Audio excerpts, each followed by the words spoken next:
जयपुर में मुआना थाना क्षेत्र जो आमतौर पर एक अपनी सादगी और शांत माहौल के लिए जाना जाता है, हाल ही में एक ऐसी भयानक घटना का गवाह बने जिसमें पूरे शहर को अचंभे कर दिया। और वही कहानी एक ब्लाइंड मर्डर की है, जिसमें एक पत्नी ने अपने प्रेमी के साथ मिलकर अपने ही पति को बेरहमी से हत्या कर दी और सबूत मिटाने के लिए शव को आग के हवाले भी कर दिया। ये घटना न केवल एक अपराधी की है कहानी, बल्कि मानवीय रिश्तों की जटिलता और भावनाओं के अंधेरे में पहलुओं को भी उजागर करती है।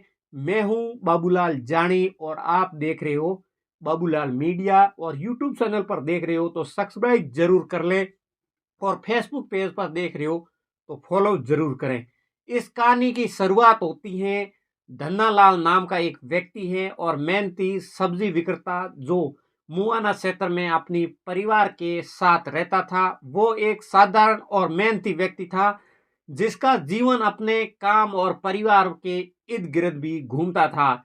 और गोपाली देवी धन्नालाल की पत्नी है जो अपने वैवाहिक जीवन में से तंग आ चुकी थी और एक स्थानीय दुकान में पार्ट टाइम का भी काम करती थी। और वो उनकी मुलाकात अपने प्रेमी से हुई। दीनदयाल एक व्यक्ति है और चतुर व्यक्ति है जो उस दुकान पर भी काम करता था, जो गोपाली भी नौकरी करती थी और गोपाली के प्रति आकर्षित भी होता है, और दोनों के बीच जल्दी ही अवैध संबंध बन जाते हैं।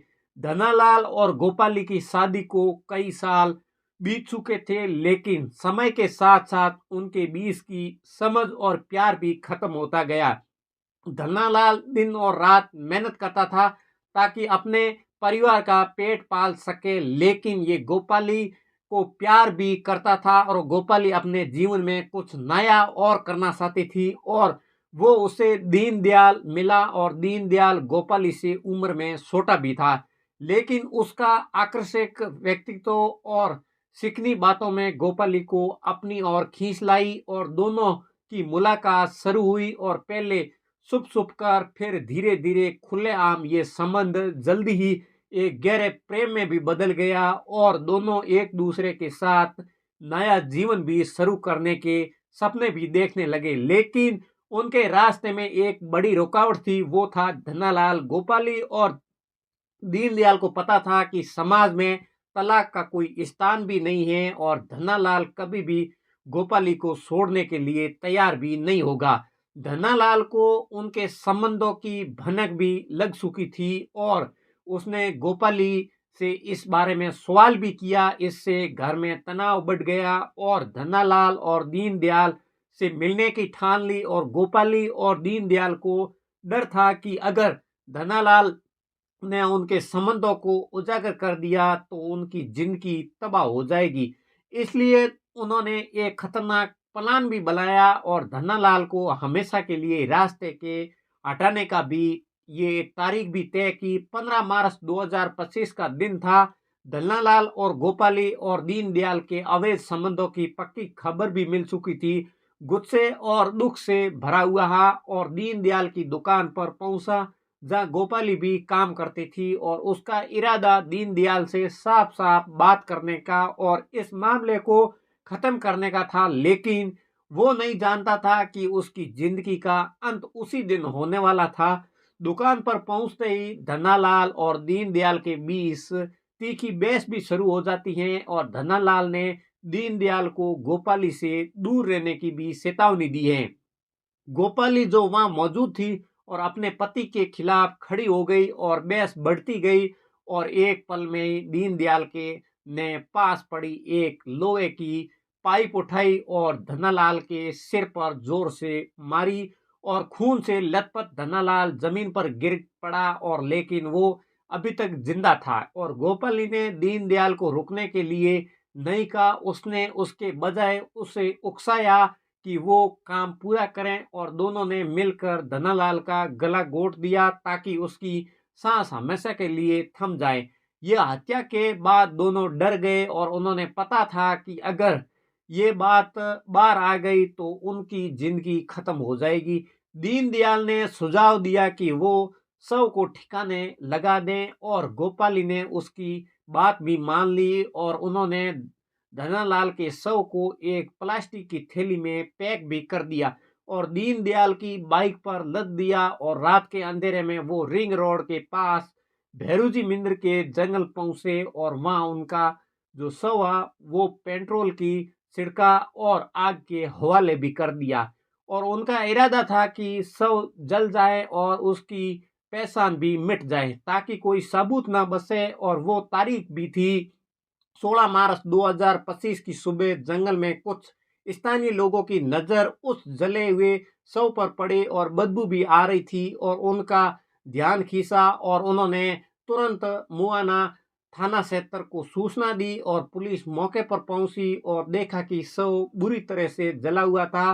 पहचान करना लगभग असंभव था और एक ब्लाइंड मर्डर के केस बना गया। लेकिन मुआना पुलिस ने हार नहीं मानी। पुलिस ने फॉरेंसिक टीम को बुलाया और जिसने घटना स्थल से कई अहम सबूत भी जुटाए और प्लास्टिक की थैली के टुकड़े और जल निषिद्ध पदार्थ और नशीले और कुछ अन्य चीजों जो आग से पूरी तरह से नष्ट हुई थी। और उसी दिन धन्नालाल के परिवार ने उसकी गुमशुदगी की रिपोर्ट भी दर्ज करवाई और पुलिस ने दोनों मामलों को जोड़ा और जांच शुरू की। पुलिस ने धन्नालाल के जीवन की पड़ताल की, पड़ोसियों और दुकानों के सहकर्मियों से पूछताछ की और गोपाली और दीनदयाल के अवैध संबंधों की बात सामने आई। और ये भी पता चला कि धन्नालाल हाल ही में गोपाली से इस बारे में बहस भी कर रहा था।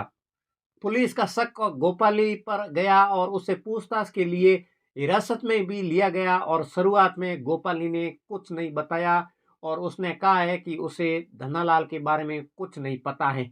लेकिन जैसे जैसे पुलिस ने सबूत पेश किए तो सीसीटीवी फुटेज और जिसमें दीनदयाल की बाइक जंगल के पास दिख रही है और गवाह के बयान और फॉरेंसिक रिपोर्ट और गोपाली को हौसला टूट गया और उसने रोते हुए सारी सच्चाई भी उगल दी। उसने बताया कि कैसे उसने और दीनदयाल ने मिलकर धनालाल की हत्या की और शव को जलाया। और उसने ये भी कबूल किया है कि वो दोनों भागने की योजना भी बना रहे थे। गोपाली ने की स्वीकृत के बाद पुलिस ने दीनदयाल को गिरफ्तार भी किया और उसने भी अपराध में अपनी भूमिका भी स्वीकार की है।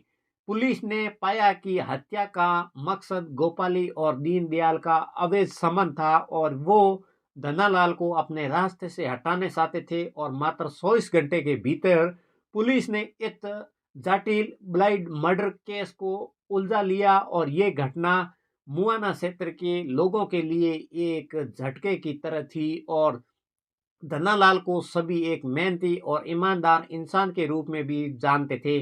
और ये योज सोचना भी मुश्किल था कि उसकी अपनी ही पत्नी उसके खिलाफ ऐसा जो षड्यंत्र रचेगी। और ये कहानी रिश्ते में विश्वासघात और नियंत्रण भावनाओं के खतरनाक परिणामों की एक मिसाल बन गई। और पुलिस की तारीफ करनी होगी जिसने अपनी तेजी और सूझबूझ से इस केस को जल्दी सुलझाया और गोपाली और दीनदयाल को हत्या के आरोप में जेल भी भेज दिया गया और उन्हें अपने किए गई सजा भी। लेकिन धन्नालाल के परिवार का इस दुख से कभी उबर नहीं पाया और उनकी मृत्यु ने एक सवाल छोड़ दिया, क्या रिश्तों में स्वाद और समझदारी इसे रोका जा सकता है। और जयपुर के मुआना थाना क्षेत्र में हुआ ये हत्याकांड एक दुखद है लेकिन सच्ची घटना है जो हम रिश्तों की नाजुकता और भावनाओं के सही प्रबंध की अहमियत सिखाती हैं। ये पुलिस की दृढ़ता को भी प्रमाण देती है कि जिसने एक असंभव से दिखने वाले कैसे इस केस को 24 घंटे में सुलझाया और न्याय सुनिश्चित भी किया। ये कहानी हमेशा याद रखी जाएगी एक चेतावनी के रूप में भी कि प्यार और नफरत के बीच रेखा कभी कभी बहुत पतली हो सकती है। इस कहानी का आप ज़्यादा से ज़्यादा शेयर करें और इस कहानी को सुनाने का मकसद यही है कि आप लोगों को जागरूक करना और हमारा किसी को ठेस पहुंचाने का मकसद नहीं है। और आप लोग ये कहानी कैसे लगी वो भी हमें कमेंट सेक्शन में ज़रूर दें और हमारा इस वीडियो को यूट्यूब चैनल पर देख रहे हो तो सब्सक्राइब कर लें, और फेसबुक पेज पर देख रहे हो तो फॉलो ज़रूर करें। और अगली नई कहानी के साथ मिलेंगे। राम राम, नमस्कार।